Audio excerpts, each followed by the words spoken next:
suppose that I always look at it as what was it being sold as, and I think back then it was the individual boxing were put there as a political figure for maybe discrimination of race. 100%. And I was actually going to use Muhammad Ali and his relationship with Malcolm X. So Malcolm X was a civil rights movement in America, but he had a different approach on how black people should stand up and against the oppression in America, and how Muhammad Ali's relationship between Malcolm X and the brother of Islam, where one was asking Muhammad Ali to take a peaceful road, and Malcolm X was saying, no, we need to stand up and fight. That whole dynamic of it. But I think we're past it, but it's very interesting where if you study Muhammad Ali's transition into Islam and the roads he was facing as a public figure in boxing and being used as a political figure. 100%. I think Muhammad Ali is not only one of the greatest athletes or fighters of all time, if not the greatest. I think he's also one of the greatest humans that there's ever been. It was a lot more than boxing for him, like you said, a race had a lot to do with it, and the difference he made to the world in terms of race and black people, and what he did for them. Like back then, can you imagine like the pressure he had on him to be, like you said, the biggest figure in the world? He was the Michael Jordan of that time, or the LeBron James, or the Conor McGregor. Back then, when you didn't have mobile phones and Instagram and Twitter and TVs and whatever else, like imagine if you had him nowadays, like the impact he'd have on the world, so I think he's just phenomenal. Yeah, it was natural, wasn't it? Yeah, unbelievable. Yeah, serious pressure though. Yeah, and I suppose we were just talking about young people too, and we reflect back on, you said you had that community when you were teenagers for kickboxing. It was a community, you had a sense of belonging. Yeah. And I think, I always say we're always maybe 8 or 10 years behind United Kingdom, with mainly England. You had the rise of that grime kind of music, and street grime. Yeah. I think that's starting to come here now. We have a lot of generations who have no belonging to any community. That rise of kind of a gang culture is starting to come in here, and we're seeing that explosion of high level violence. 100%, and that's very dangerous, like and worrying. Like just to jump back there for a sec, like in my own opinion, when we were talking a while ago about when I had the loss of a buddy and I was in that dark place, when I stopped kickboxing, like you said to me a while ago, having a place in society, that went out the window when I stopped kickboxing and training. So I kind of lost my identity, and I kind of had this built up frustration of who am I, what's the point, what am I doing for. So I can only imagine what the younger generation are going through now when you add in 16-month, 17-month lockdown on top of that.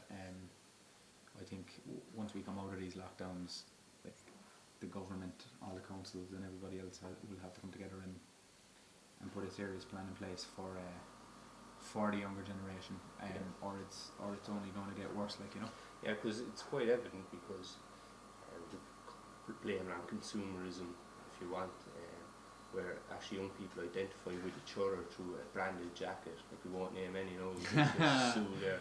But that subtle empowerment where if I wear a branded jacket, I belong to someone I don't really know, because it's like going back to the casuals, football hooligans. 100%. You go to a match, but you wear the fucking gear, and I wear it, so I have a sense of belonging to some dude down, I don't even know. Go for it, Perry, like. Yeah, but it's like, that psychology. There's an association straight away, So there's something socially really wrong though if we have a large generation that have that complete and utter lack of belonging or identity.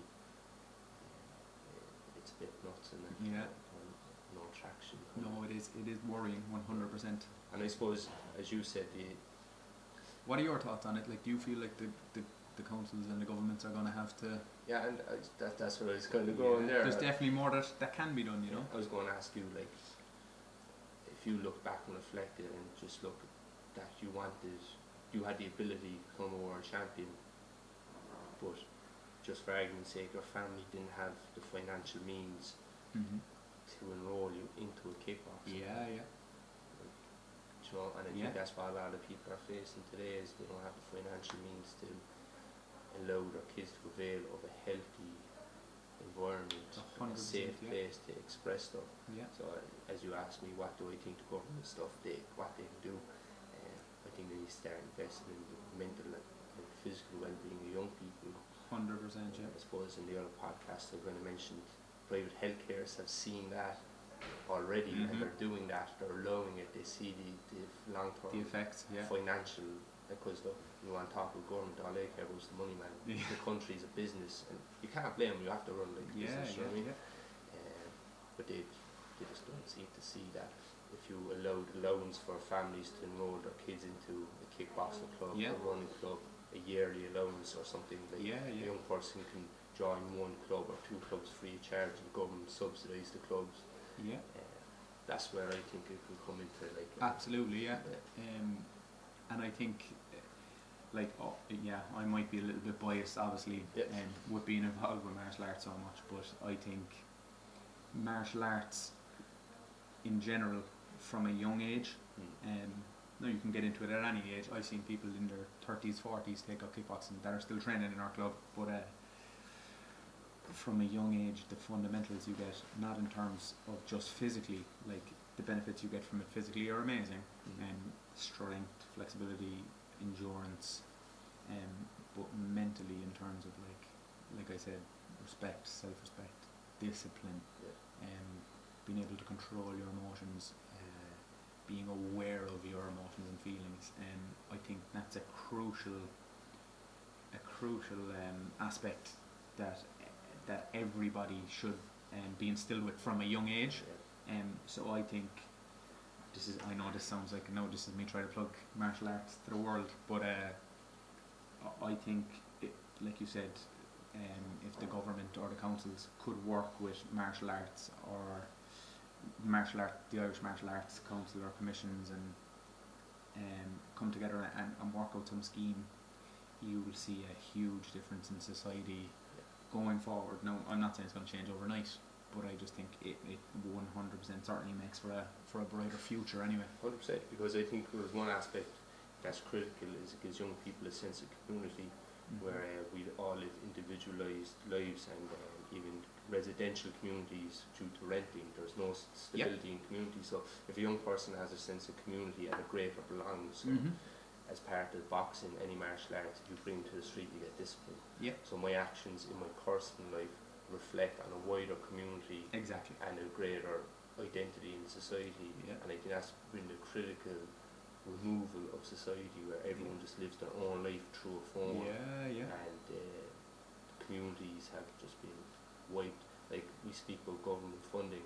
In the last recession, youth work in communities, work sectors were the first to be wiped out. They cut like the majority of the funding in the time where they should have been increasing it. They pulled it. Like I said to you a while ago, same thing. They're just cutting the legs off the table, you know. But the thing is, how do you quantify? So, like, if you want social change regarding investments in martial arts, you need to quantify the social outcome of the government spending 20 million on it. And how do you quantify the development of a human being? That is, like, so if you go to a factory, I build this, and then the finished piece can be quantified by the value of it being sold, you know, so with personal development. It's just the ideology of this government and policy makers. 100%, and I think it would make a huge difference in terms of self-development and mental health, like we were talking about it. It's a stigma and how bad it is at the moment, but I think, like, even though martial arts is an individual sport, like you said, you're in a group, so like if I have people training with me for the World Championships, I'm not going to get to the level I need to be at without the help of them. So there is that camaraderie, there is that team aspect, there is that bigging each other up confidence-wise, and like you said, you can take that outside, and you see it with my buddies and all the boys we have to crack with. It's about bigging each other up, supporting each other, being there for each other, and I think the guys we hang around with, you see, we're a good group of lads, and we're always supporting each other, always bigging each other up, and that's important, like, and that's what's needed for the generations going forward. and that's what makes a difference to mental health. Like having people's backs, letting them know they're good enough, letting them know they can do whatever they want. You know, and as cliche as that sounds. No, it's not. But when you have a support system and a network behind you, yeah, anything is possible. 100%, because we live in a society where everything needs to be instant. Yeah. Like, there's no kind of saying, right, you join martial arts, there's a process to get your belt or gradings and stuff Yeah. like that. Where actually actually, not everything's instant. 100%. And it's like young people, instant money, need money fast, so they go do something that might be not Yeah. avoiding to get that instant fast flow of money. Yeah. Because that's what's socially acceptable now, like, because everything's constantly changing, fashion's changing, social things changing and stuff. So it's that discipline of like you're here for a long enough time, like, you know what I mean? 100%. Yeah. Yeah. And I suppose I'm going to try going into a dark hole. I don't know if I'm going to go into it, right? Hit me, but we'll give it a go anyway. I suppose I never. I've been involved in martial arts, but never on a competitive level. You know, it was all just as an outlet. Yeah. But I suppose in my own life, just through engagement in physical, what would you say, like violence, altercations, controlled ones. Yeah, of course. When you find you have that ability to inflict, maybe what was called damage, and then you remove yourself from that environment where it might be controlled into, as we call it, a normal society. Have you ever experienced that feeling of being not being kind of alienated, or you're kind of like going, I'm not on the same fucking level here as people, you know? Yeah. Yeah, I feel with that, for me, I think I've done the training I turned 30 last week. I'm training since I was 4 or 5, so we can say 25, 26 years of training in martial arts and fighting and competing against the very best fighters in the world, like at a consistent level for years. So I think if you fighting's still fighting, like you've still got fists, you've still got feet. So if you take yourself out of that environment and eat onto the street, like you said,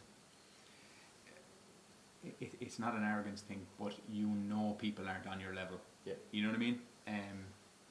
So again, that just gives you the confidence that you don't need to do it.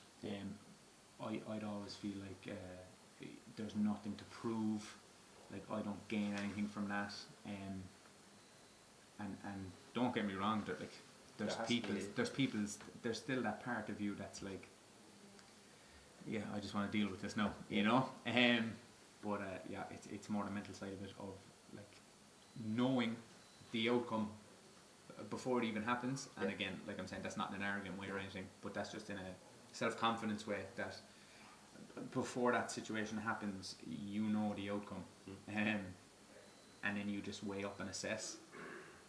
I think it's from fighting, you've got quick reactions and quick thinking anyway, and you just weigh it up, like, is it worth it? And to me, it's never is, apologies,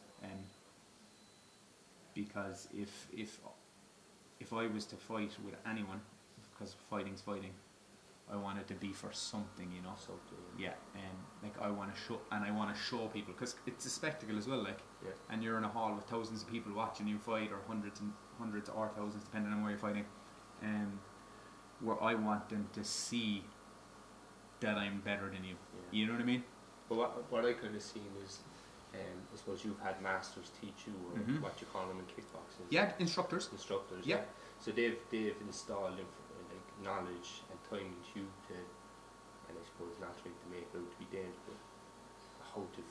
You could probably kill someone with one strike. Like I've been taught how to do it, you know. Absolutely. And when you engage with people, say in a chipper or a night out, and they express that. It's always a chipper, isn't it? Yeah. I don't know what it is with it. It's always a chipper. Because they're hungry.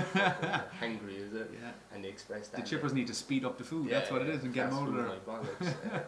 But they express that.